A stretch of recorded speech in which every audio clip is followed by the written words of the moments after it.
Mr. Mayor, great to see you. Good to see you, Steffan. Thank you so much Absolutely. for your time today, and we're going to keep to the time that you have been able to carve out. Yeah.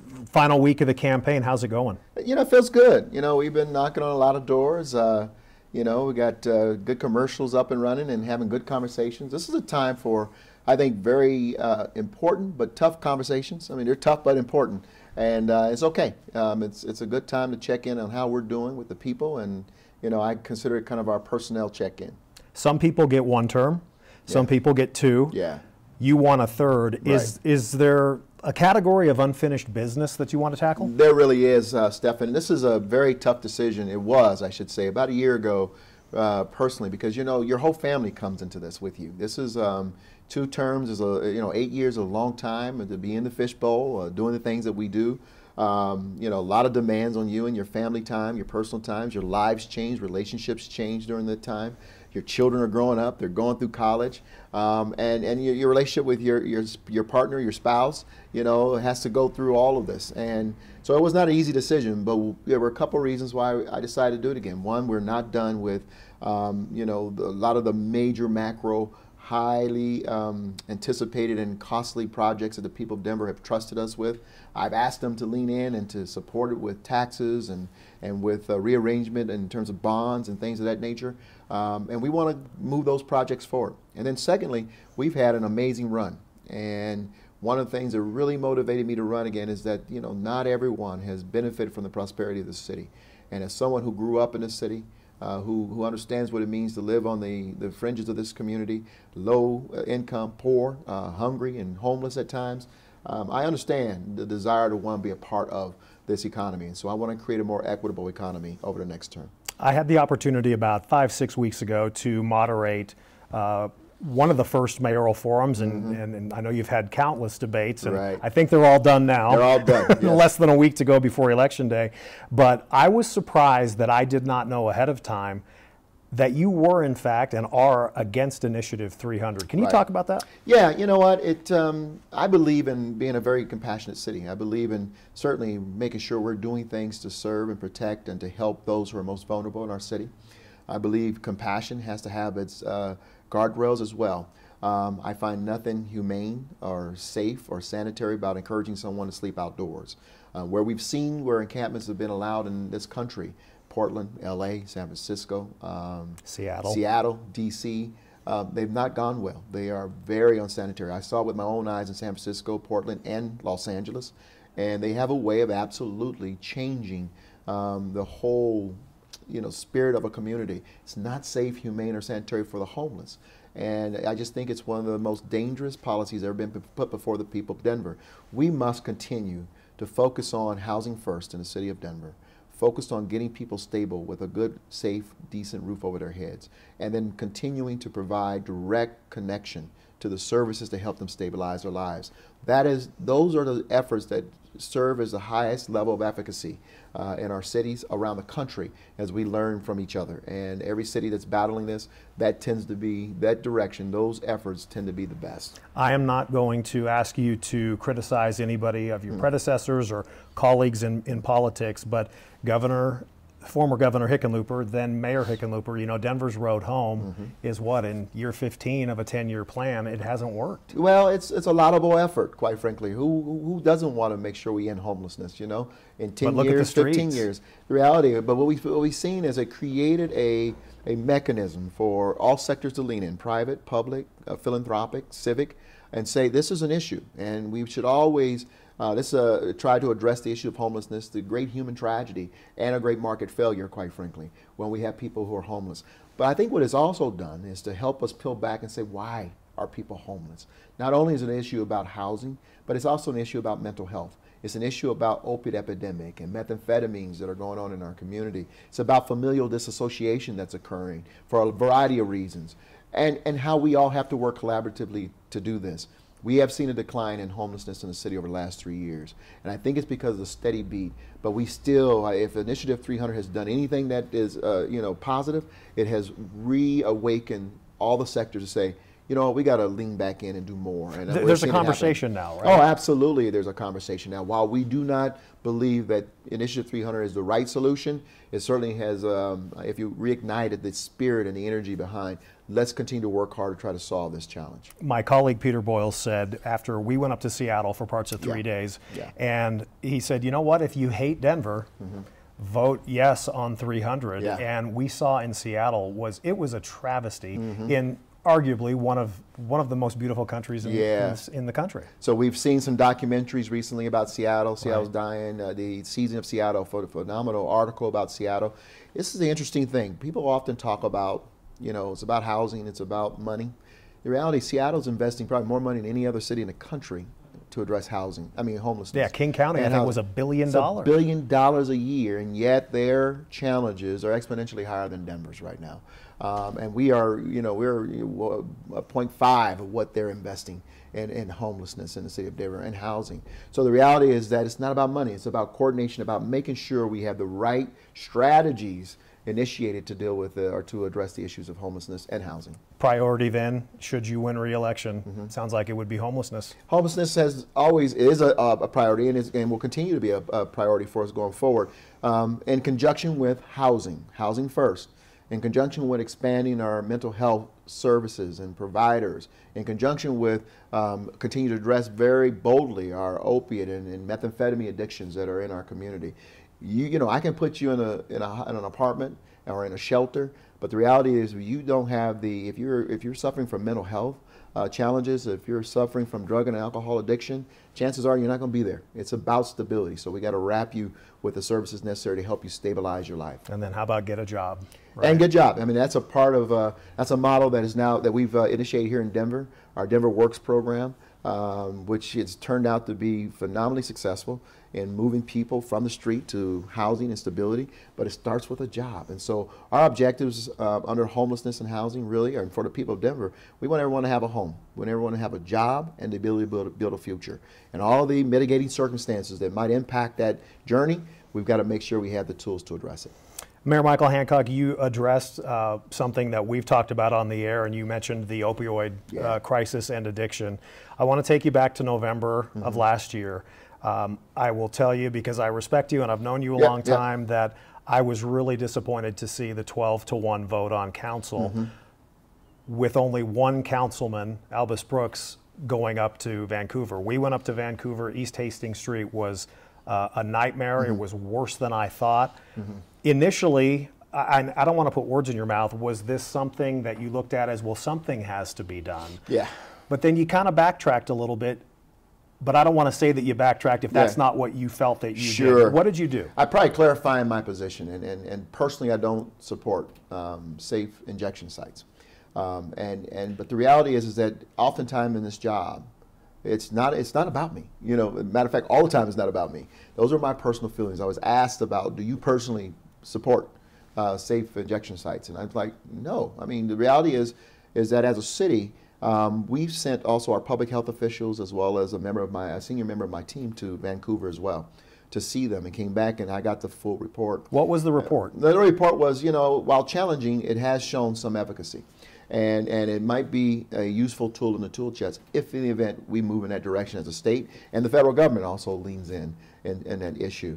And so my response was not so much backtracking. When I signed the bill, and by the way, what most people don't know is prior to the bill being passed by council and meeting with Councilman Brooks and some of the advocates, I said, folks, this is just counterintuitive. This does not make a lot of sense to those of us who are laymen who are watching this and wondering, actually, you're going to provide for people to walk in and to shoot up. It didn't make sense for a lot of your constituents, right? Absolutely. And so one of the things I said to them, I said, the bill went in much differently than what they brought to us initially. One, you're going to not only, if we do this, imagine if it happens, you're also going to provide services. And you're going to try to link people to services as opposed to, here's a flyer, get help. No, we need to have people inside there who are willing to take people and say, let's go save your life right now. And be, you know, as you do this thing. And so that was very important to me. So the reality is that was going on. We helped add some changes to the bill. And I did sign it. But I always said, huge regulatory and legal hurdles to get over, huge civic hurdles to get over, huge state and federal government hurdles that would have to be You guys overcome. made a big deal, too, about calling it a pilot program. It would have to be a pilot program, absolutely. So great deal of concern for me. And I followed you on Facebook as you documented that journey that you took. It was And sad. It was alarming. Yeah. Councilman Brooks, was he the only one to go, and who paid for that trip? Oh, I can't speak to who else went from council. I don't know. I know. Do you think that, you should have gone? You know what? I wish not necessarily. I don't have to be the one who has to see it all sight unseen. I received a great deal of information from our public health officers who report to me, as well as a senior member of my team who went up. Again, we're talking with Mayor Michael Hancock. A lot of people want to know about development and where we're going in this Absolutely. in this city. It's been great, but for those that can't afford, it's been same old, same old. Yeah. Should you be reelected? Yeah.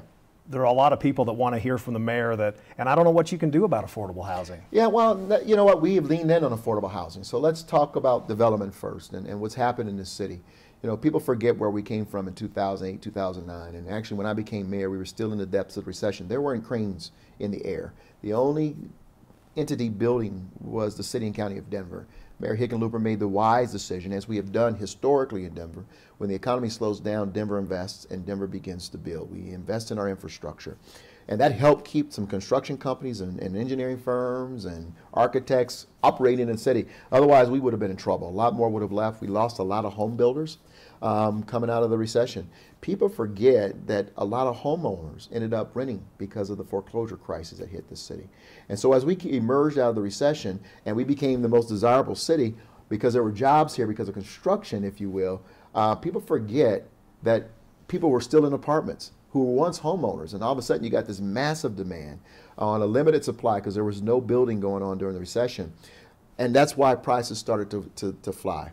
We all celebrated when we started to see cranes happen in the city of Denver. Now, we may have overcorrected and we become victims of our own success, but great cities still don't pause their progress. What they do is we begin to manage it a little better. Once we started getting up on top of our recessionary times and we got a little groove going on, then we began to start looking at development and growth and how we lean in and try to manage the growth in the city of Denver. And arguably, there hasn't been a city in this country since post-recession that has been more desirable than the city of Denver. Reality, 110,000 people in 10 years, and we're still growing at a pretty exponential clip. But now we're up on top of it, and we're doing some things to begin to address and manage the growth, including investing in our public road infrastructure, including investing in affordable housing, which, by the way, is not a municipal function, but one in which we leaned in on in 2012 and said we got to start investing in building affordable housing. We are investing more in affordable housing today than the entire state of Colorado, right here in Denver, Colorado. We'll spend $60 million this year. And we're bringing on about 3,000 units online this year. And we're going to continue doing that until we think we've helped to address a lot of the issue. But Denver won't build its way out of this. This has to be a regional approach. Your critics have said, Hancock, he's buddies with the developers. You've heard it. Yeah. You've addressed it. Yeah. I want to have you address it now. You know, I've lived all my life in this city. I've been blessed to be in a lot of different sectors. The reality is to help really return this city to economic solvency and vibrancy. It's taken every sector, including the civic sector, but every sector in the private sector, every cluster in the private sector, rather. I'm talking energy, I'm talking financial services, I'm talking legal, I'm talking architectural and engineering. All these services have played a role in helping to revitalize Denver's sector. I'm no more closer to the development community than I am with any of those other communities. I think what's coming through are people's frustration that we are developing all right on top of this city.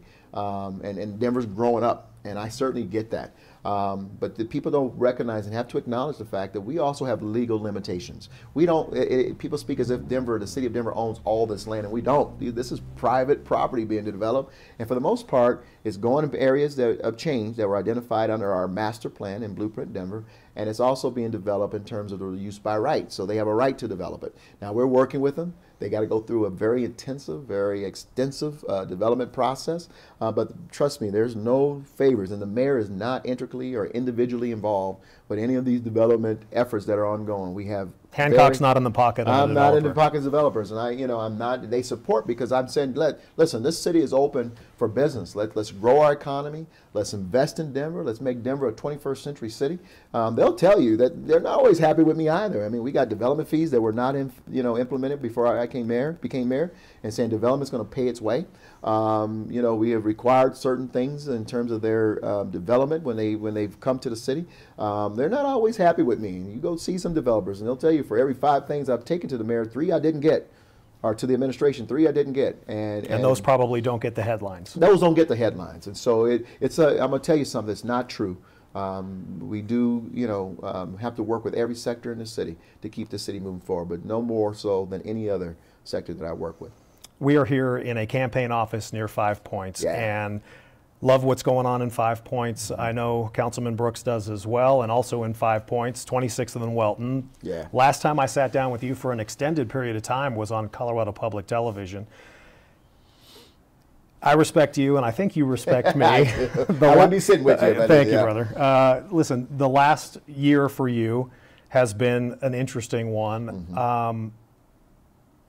When I say Leslie Branch Wise, do you feel like you have, is that behind you and you apologized sufficiently to her?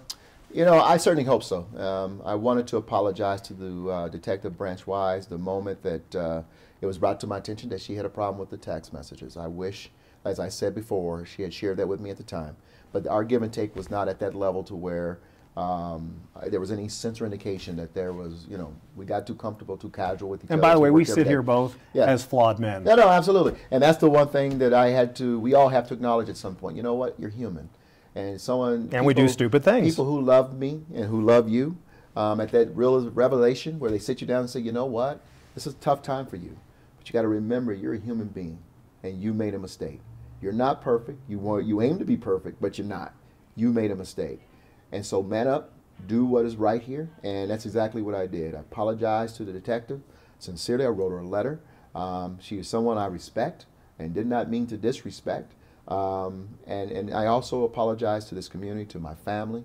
And then I had to begin to work on the process of forgiving myself and saying, you know what, make sure it doesn't happen again. A lot of people within the city reached out to me about a year ago, a little more than a year ago, and said, we don't forgive you, the mayor, because then they had to go through the sexual harassment classes and training. What do you say to them? And was that just an unfortunate byproduct of your mistake? You know what? It was probably timely for all of us to do it anyway within the city of Denver because of, this is top of mind issues in the city of Denver and in our nation right now, right? A lot of people are talking about it. We were already working on sexual harassment training for city employees. I was preparing to go through it.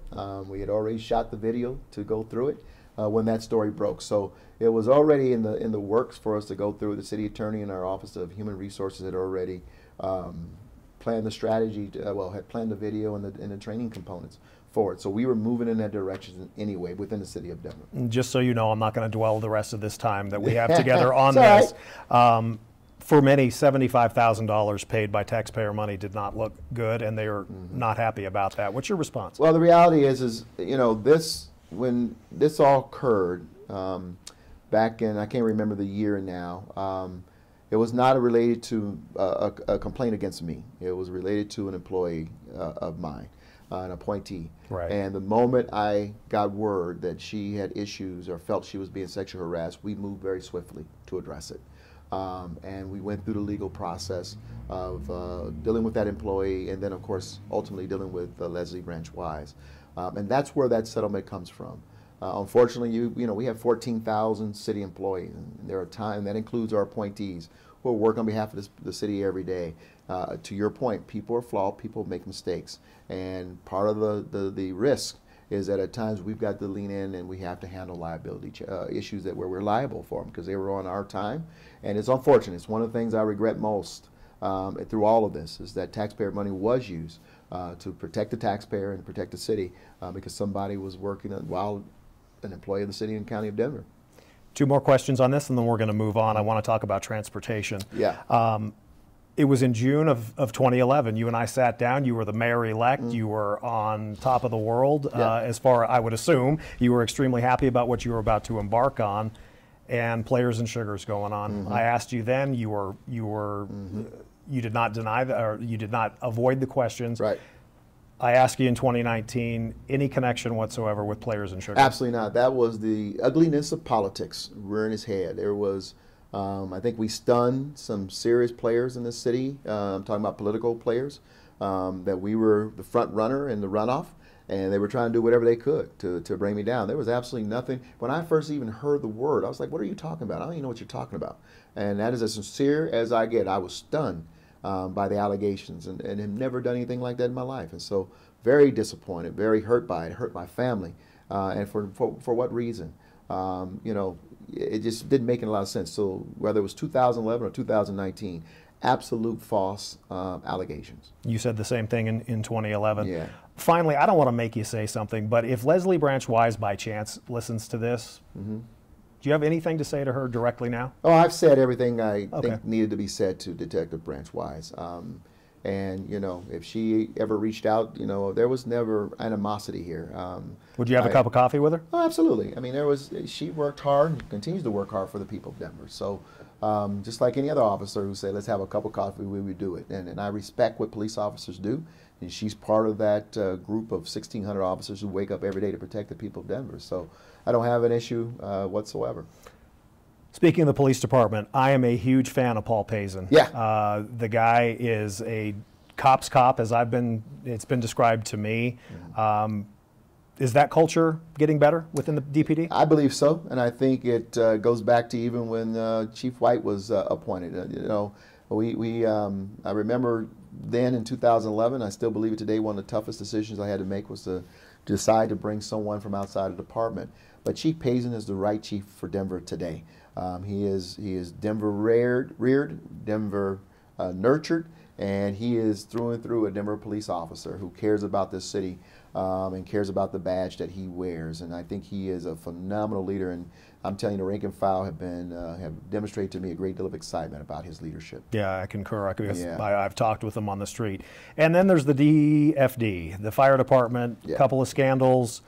What do you do? I mean, do you roll your eyes the first time you hear, come on, guys? Yeah, you know, you must be referring to their foundation dinner. The dinner and then the camera and all. Yeah, you know. yeah, I mean, yeah, absolutely. I mean, obviously unacceptable. Both of those incidents are unacceptable, and we certainly called both of them out and said, that's not okay. Just absolutely not okay. One, you're invading the privacy and the sanctity of one of your coworkers, and so that it makes, you know, there's just no space for criminal. that whatsoever. It's criminal. So we'll deal with that, and it's an active investigation today. You know, with regards to what happened at the foundation dinner, you know, I think the chief was dead on in terms of spot on with regards to his condemnation of that, our condemnation of it. Just unacceptable. You know, you've got to honor those who are around you, and that just, there's no room for that. It's unnecessary and certainly unacceptable. One of my, and here I'll be criticized because, oh, what a softball question, but one of my favorite times with you, and as coming back to Denver in 2005, was our first trip, 787 from Denver to Tokyo, and we had a great trip. And you know, then subsequently you started talking about this Aerotropolis, which maybe someday when you have a lot of gray hair, unless you're still the same now and no hair on the top of your head. But you know, when you're older, I wonder if it's going to be the, you know, Michael B. Hancock, whatever, out there at and near the airport. What progress? And I know that's a real priority for you to keep the airport getting additional airlines, additional flights because of the potential financial impact benefiting the city. Yeah, well, I think the broad objective is connectivity around the world. And it helps to solidify and to attract investment from the private sector, businesses and industry into your city. If they can move their people and products and their business around the world conveniently from your area, they're more likely to be okay being here. And so you don't have Panasonic Enterprise Solutions out at Denver National Airport without that direct flight to Tokyo. Same thing with Terumo, BCT out in Lakewood. They're not here unless they can move their products and their people and their industry around the world. So there is a direct correlation between the attraction and sustainability of jobs here and the attraction of innovation to Denver through our connectivity around the world. So it is important. We're going to continue to stay on being globally connected and globally competitive. That is extremely important for us today, but also for our children and our grandchildren who will follow us. I mean, that's their world, right? Right. So, but the reality is that the Aerotropolis is under development right now. It's happening, and we knew that. Gaylord's huge out there. The Gaylord is an anchor on the Aurora side for the Aerotropolis. Our Panasonic Enterprise solution, that whole autonomous vehicle shuttle and destination where companies like Ford and Toyota are bringing their people to test their autonomous vehicles, right there at Denver National Airport. That's huge for us, and now we're seeing, a lot of the other investment that's occurring. So Aerotropolis is here. It's a realization, and it's probably the next 30 years you're going to see it continue to grow in that area. This just in, Mr. Mayor, Yeah. the traffic in Denver sucks. Yeah. Remember you used to get anywhere you wanted in 15, 20 minutes? Yeah, remember how the last time you tried to do that, it was an hour and 15 Yeah. minutes? Yeah. What can we do? Well, you know what? You don't grow by 110,000 people, and that's just Denver. And then you got the metro region, right? And Denver, by the way, grows by 23% every day. 23%. Wait, what? People coming into work in Denver. Denver's population grows 23% every day. Gotcha. And so you feel that, the inbound and then the outbound during rush hours. And so, well, here's the deal. Our street grid is the street grid. And it's not going to, you can't add streets and that sort of thing. So we got to get more out of our streets. And it means that we got to move from being just a automobile-centric infrastructure to a multimodal infrastructure. And that's why in 2016 I called for investing $2 billion to create our bike network, our sidewalk network, making sure that we're investing in transit and we're bringing transit, particularly bus rapid transit, along our major corridors. We're doing that right now. That's why I call for the Department of Transportation and Infrastructure so that we can really focus in on that investment. We can continue to go to the federal government and state government, make sure we're bringing those resources home. That's extremely important. But I also endowed them with the authority to create a transit overlay if necessary to close those first last mile gaps. Today, Steffan, Denver is a 73% single occupant vehicle city. That means 7 out of 10 of us are driving in cars by ourselves every day. And with our growth, we can't sustain that, not on our infrastructure. And so that's why our strategies are the way they are today, to try to begin to change the culture, which takes time. And Yeah. you know this as well as I do. Culture is the hardest thing to change. But we got to make sure that access to our options, other options or alternatives, are convenient, are reliable, and affordable. Just a few more questions. Our time is running out Okay. again with Denver Mayor Michael Hancock. I guess, let me see if you could, I'm not going to say give me a word, but describe in a few words, how would you describe your first term? Recovery. In one word. It was recovery. We had to recover. When I came in as mayor, we were close to double-digit unemployment. We were close to running out of our savings account as a city financially. We weren't filling potholes. You want to talk about potholes? We weren't filling them. We weren't watering our parks. We hadn't hired a police officer in 5 years or a firefighter. The city was in trouble. And so we spent, you might recall, I got elected in 2011. November of 2012, I asked the people of Denver to de-Bruce the city. My entire senior team of about 12 people were sitting around a table. There was only 2 people around that table who agreed that we needed to ask the people then to de-Bruce. They were saying, Mayor, you're a first-year mayor. You can't ask the people to do that. Other people said that was pretty risky. Yeah, it was risky. You got to do it. But I believe and trust the people of Denver that if you give them good information, they're going to make good decisions. And we went out there and we held like 5 or 6 town hall meetings. We explained to them what their situation was. And if you de-Bruce the city, here's what we're going to do with the resources. Police, fire, and help us. What else do we need to do? And they helped us figure this out. And it passed by, I think, 73% of the people. I know what you mean, but Yeah. explain for somebody that doesn't real quick, de-Brucing. Obviously, we have Tabor Right. limits in the city of Denver or across the state of Colorado, which capped our percent of taxes that we could collect, and artificially capped it at the time that we were running such a deficit and really a structural problem in our budget. The city of Denver, we were rebating taxpayers, property taxpayers, like $111 a year. They didn't even know it because we were just adjusting their tax bill. And we went and said, let us keep it. And we'll start hiring police, we'll fire, we'll invest in attracting business, we'll fix our roads, blah, blah. And the people of Denver said yes. It amounted to about $80 million a year additional to our budget. But what it did was it created a balanced budget. So you describe your first term as recovery. What about the second term? Second term was going to the world, to be, connecting to the rest of the world and being competitive. And at the same time, we're growing. At the same time, we're beginning to see investment in public, a great deal of private investment. And a lot of the private investment launching off of our initial public investment. Union Station, for example, you have a whole new community down there that was not there 7 years ago. Rhino now? Rhino is another example. We invest $41 million along Brighton Boulevard. Rhino takes off like, with private investment. That's billions of dollars that doesn't come from the taxpayer, but now has generated jobs and opportunities and housing for people, because affordable housing is down there as well. So it's a huge opportunity, and so we start growing. So the second term was about global competitive and global connectivity and global competitiveness. And if there is a third term? Yeah, if there's a third term, it's about balance. It's about continuing our progress while also bringing equity and opportunity to those who have not come along during the era of prosperity in the city. I am very, very focused on how we continue to address the issues of housing, how we connect housing and transit together to give people an opportunity, an equitable opportunity to be competitive, continue to boost wages in the city of Denver, continue to make sure that people can pursue a good job, a good home, and a future in the city of Denver. My vision for Denver is that this is the best place in America to raise a family and to build your future. And that means everything in between. To make that happen, we have to stay focused on. As we wrap up, I know I'm going to get a political answer from this, but from this question, who do you consider your most formidable challenger right now? It's not political, it's truth, me. It's about speaking the truth and being honest about the city's direction and making sure we deploy our campaign appropriately. And so that we can show the people of Denver, convince them that we're moving the city in the right direction and we need to stay the course. And I say that to my campaign team. We are our biggest opponent. We do what we have to do. We win this race because I trust the people of Denver to look at it and go, you know what? We are moving in the right direction. And to change now would not be smart for Denver. Smart cities don't pause their own progress. Those that do end up like Detroit and Cleveland.